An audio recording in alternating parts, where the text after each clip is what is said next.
Vermi compost উৎপাদন plant, Bangladesh কৃষি উন্নয়ন কর্পোরেশন, সুবর্ণচর, নোয়াখালী। এটি ডাল ও তৈল বীজ বর্ধন খামার এবং বীজ প্রক্রিয়াজাতকরণ কেন্দ্র।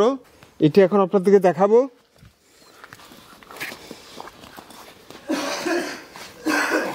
এই যে আমি প্রবেশ করলাম প্ল্যান্টে, এই যে দেখতে পাচ্ছেন, একটু বলেন এই সম্পর্কে বলেন। এটা হইলো আমরা এখানে গোবর দিবার পরে এই কেঁচা আছে এখানে। কেঁচা কোথেকে আসে? এই কেঁচাগুলা মনে করেন যে এটা দেখেন একটু। এটা আমরা দেশি কেঁচা না, এটা বিদেশি কেঁচা। এই কেঁচাগুলো আছে না, এগুলা একটু দেখেন। এই যে কেঁচাগুলো, এটার মধ্যে কেঁচা আছে, এগুলা খাই।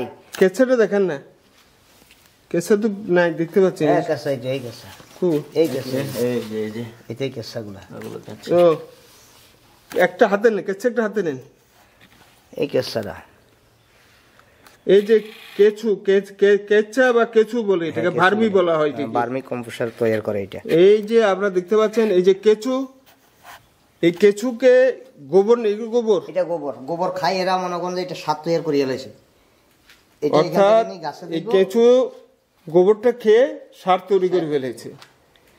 এটাকে ভার্মি কম্পোস্ট বলা হয়, কম্পোস্ট সার বলা হয়, যেটা আপনারা দেখতে পাচ্ছেন। এটার মধ্যে এখনো কেঁচু সারই নাই, ওইখান থেকে আনি, সেগুলা সার হয়ে গেছে, এগুলা নিয়ে গাছের গোড়া দিবে।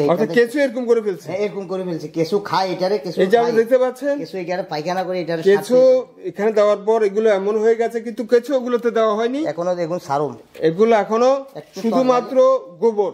তরজাইলিতে আমরা এটা গোবর না? জি, এটা এক্সট্রা গোবর। এটা গোবর, এটা মহিষের গোবর না গরুর গোবর? মহিষের গোবর। মহিষের গোবর। এই মহিষের গোবর এগুলো ওই যে কর্নারের মধ্যে কেঁচু ছেড়েছে না? হ্যাঁ, এখানে সাচ্ছি খাইতে খাইতে এদিকে আসবো। এখানে সাচ্ছি না, ওখানে ছাড়ছেন তো? হ্যাঁ সাচ্ছি সেখানে। এই যে ওখানে কিন্তু করে ফেলেছে, সার করে ফেলেছে। এই জায়গাটিতেও একই অবস্থা, কেঁচু ছাড়া হয়নি। এগুলো তো কেঁচু ছাড়া হয়নি, এগুলো কেঁচু ছাড়া হয়নি। এগুলো যে অবস্থায় রয়েছে এখনো গোবরটা তস, এই কারণে তস। কম্পোস্ট, যেটাকে আমরা বলি ভার্মি কম্পোস্ট সার, এখনো পর্যায়ে যায়নি, যেহেতু কেঁচু ছাড়া হয়নি। আর এগুলা পানি, এই পানিগুলো ওখানে দুমু কিছু ছাড়ার পরে একটু তস এটা যাইলে এখানে আবার পানি দেওয়া হয়। যে পানিগুলো আপনি দেখতে পাচ্ছেন, পানি দেওয়া হয়, এই পানিগুলো এখানে দেওয়া হয়। এখানে একই অবস্থা, এগুলো সার হয়ে গেছে অলরেডি। এগুলো কিন্তু সার হয়ে গেছে, কেঁচু ছাড়া হচ্ছে, সার হয়ে গেছে। গাছের গোড়ায় দিয়ে নিয়ে এগুলো নিয়ে গাছে ব্যবহার করা হবে, গোড়ায় দেওয়া হবে। এটা হচ্ছে ভার্মি কম্পোস্ট সার। আর এখানে এই গোবরগুলা, হ্যাঁ আমি দেখছি এগুলো যখন নিয়ে যাবো এখান থেকে উঠাই আবার এগুলা সারে দিক কেঁচু সারে দিক। ওইখানে গোবর জমা রেখেছেন? এই গোবর জমা। আচ্ছা, এই যে গোবর জমা রেখেছে।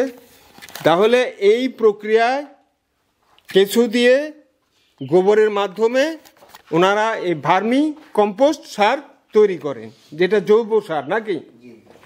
এটা একটা জৈব সার।